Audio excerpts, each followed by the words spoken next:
Dr. Kaushal Verma, who is a professor with the All India Institute of Medical Sciences, is joining us. Thank you, doctor, for talking to us.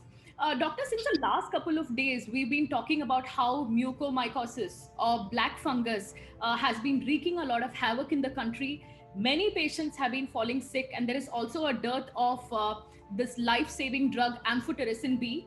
Now, just when the authorities are trying to deal with this issue, we are now hearing cases related to white fungus. Please tell us, what is white fungus all about? How is it different from black fungus? Yeah, and let's first talk about the black fungus. Black fungus is mucormycosis that we understand, and it's not actually black. When the infection occurs, the skin turns dusky and then blackish when you look at from the surface, and it generally starts from the nasal cavity. So the people get stuffiness of nose, there can be some bloody discharge, there may be some crusting in the nose, and then they can have headache, then they can have the visual changes, giddiness, and the other symptoms can appear depending on where the fungus has reached. If it is located to the nasal cavity and the sinuses, and if it's not further gone, and if it is further progressing, then it can involve the eye, and then these visual symptoms can come, and subsequently even it can spread to the other organ systems. Now we need to understand as to why this black fungus has become important now. Black fungus, or mucormycosis, what we medically call it, it is common in people who have been immunosuppressed for whatever reasons. Earlier also we used to see this, but it was infrequent. However, because of the last COVID wave, which has affected large number of people, so there have been three important reasons for this black fungus to come. One is the diabetes. We are called the world capital of the diabetes, the India. And majority of the people are very often they have uncontrolled diabetes. Many of them don't even know that they have diabetes and they're still going on. And the second thing is that the COVID itself, which causes immune suppression. And the third was the corticosteroids, or the steroids for treatment of COVID. So all these three factors are important, and they have contributed to increase in the number of black fungus or mucormycosis, what we call. So it's important for people to understand that it's not something that would occur to otherwise in healthy individuals. It's uncommon, it's rare. But people who get immunosuppressed, not only because of these three conditions, but otherwise also, if somebody has HIV infection, somebody has cancer, or somebody is taking treatment for cancer, which is causing a depression of the immune system, or there is any other disease which can alter or suppress the immune system, or any medication which the person is taking can alter and depress the immune system can become weak and compromised. The mucormycosis or black fungus is common in those individuals. But now because of COVID, steroids, and uncontrolled diabetes, we have seen a sudden rise in the mucormycosis cases. Now let's talk about the white fungus, what we call. White fungus, what we medically or technically call is Candida, which is again, it's a commensal in the human body system. We have this in the GI tract, in the oral cavity, say in the anal mucosa, and the other one is Aspergillus. So white fungus is also, again, it's a commensal in this system, but when the immune system is compromised, then it becomes pathogenic, and then it manifests as disease. Generally, it starts again from the oral cavity, and it's called oral thrush, where there is a white deposit on the surface of the tongue. It can occur also on the cheek. And then subsequently, if the person is significantly immune compromised, then it can go to the food pipe and then trickle down even to the intestine. Recently, there was a report. Also, it can go to the lungs, and it can infect the lungs, and then the other organ systems can also.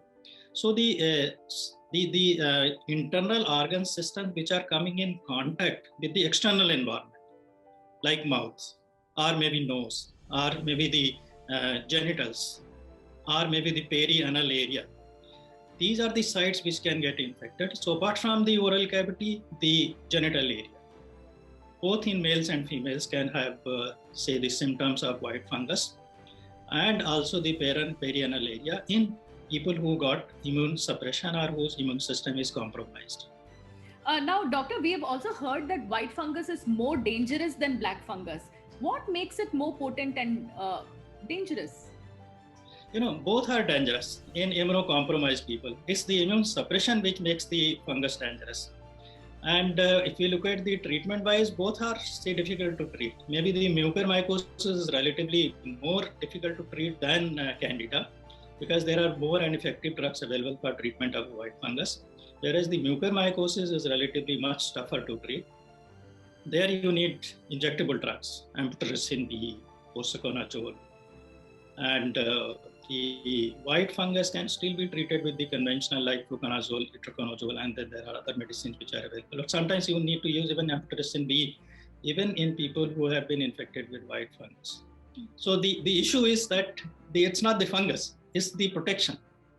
That if you don't get COVID, if your diabetes is controlled, and if you have a healthy lifestyle, there is very little possibility of getting any of these.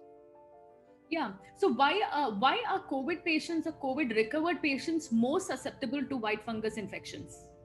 Because their immune system gets compromised because of the COVID. And then if somebody has diabetes gets aggravated because of the COVID. And then again, there is further aggravation of diabetes because of use of corticosteroids. So what are the major symptoms, doctor, when it comes to white fungus? What are the symptoms? Symptoms, generally people will complain burning, irritation in the oral cavity. So they have irritation, burning, and then difficulty in swallowing, and this is associated with the deposits, white deposits. So these are the important symptoms. In the genital area, they will again have irritation, itching, burning, micturition. In the perianal area, they will have irritation, burning, itching, and then sometimes even difficulty in passing stools.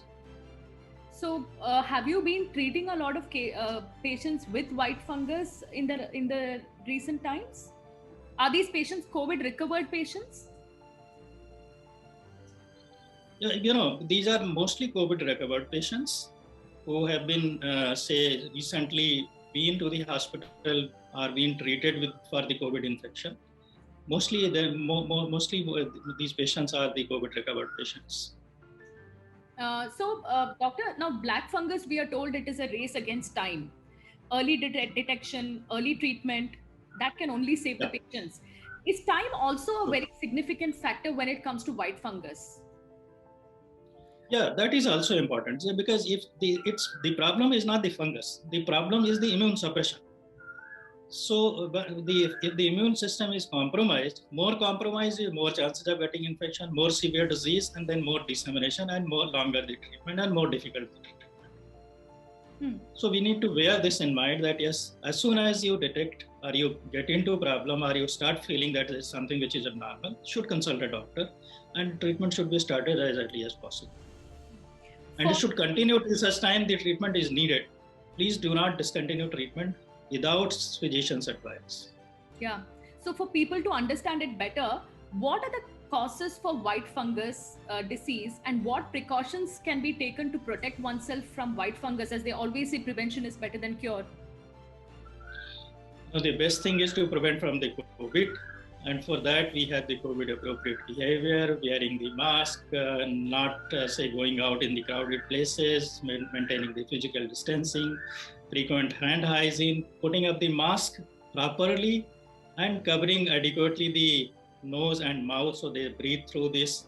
And the second is, if they have diabetes, it should be properly, adequately controlled. They should have a healthy lifestyle. If you can prevent these things, the possibility of getting either black fungus or the white fungus are very less. Okay. So doctor, now what is a line of medicine for white fungus, or what is a line of treatment, and how available are the medicines really for the poor person? For instance, in the case of black fungus, amphotericin B is used to treat it. Now, we all know that one vial of this drug costs 7,000 rupees, and a patient at least needs 7 vials a day for 15 to 30 days, depending on the severity of the disease. Now, by the time a patient exits from the hospital, he or she would have spent at least 15 to 20 lakh rupees. But having said that, if you use an alternate medicine, it has a negative impact on the kidneys. Now, what are the affordable alternatives for the poor when it comes to treatment and medicines related to white fungus? White fungus is relatively, as I said, is relatively easily treatable. The other medicines like fluconazole and itraconazole, they are still effective. And some people, if they are not found to be effective, then the amphotericin B and the other medicines are the choice. So the early detection and early intervention, early treatment is the key to the management.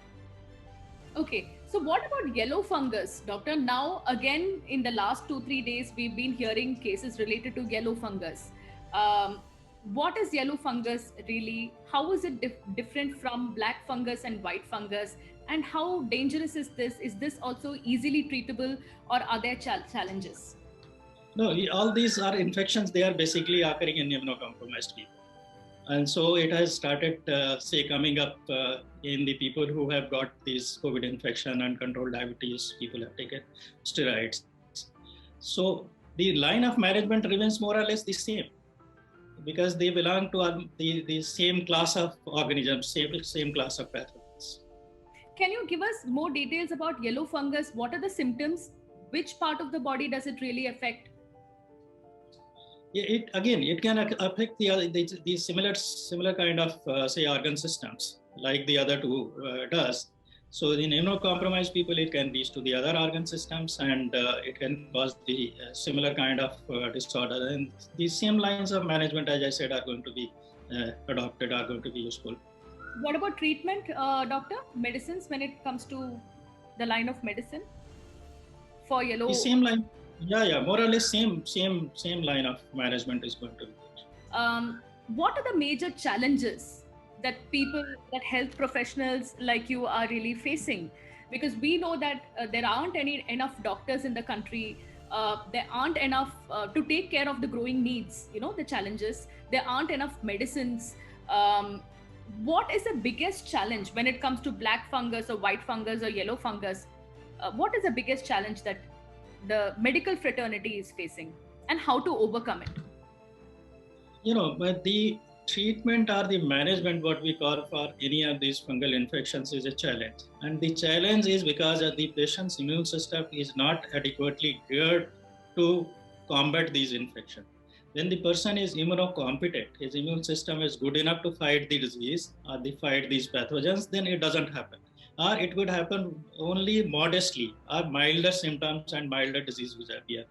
When the people are immunocompromised, then there is a problem, because these medicines are not very effective. They take longer to act also to make the disease all right. And the duration of treatment becomes much longer than what it will be otherwise. So once the immune system starts taking up, then the management becomes relatively easier. It becomes simpler. Yeah, in that, for instance, earlier we were given to understand that mucormycosis is a very rare disease. But in India, initially we had one case, then it came up to 100, 10, 50 cases, then 100 cases. Now we are having thousands of cases across the country. Right. Now we are also hearing about yellow fungus and white fungus. In the days to come, do you see that we will see rising number of cases? The cases will just soar high, or what is the trend that you're really noticing? I think probably since the number is going down, the hospitals admissions are also coming down. So the possibility that these infections will rise, that remains low, because it depends on the number of people that have got COVID and got severe infection and the required hospitalization. It is common in those individuals. Once the number of COVID patients go down, the hospitalization will go down, the ICU admissions will go down. Then the occurrence of these infections also is going to go down. So I'm hopeful that in the future it's going to be better rather than it is going to be worse. But people need to understand and remember that people who have got diabetes, they need to have adequate control of diabetes. They need to have a good lifestyle, and also If they have any problem, they must consult the physician for the treatment. Professor Dr. Kaushal Verma, thanks a lot for talking to the program. Thank you. Thank you.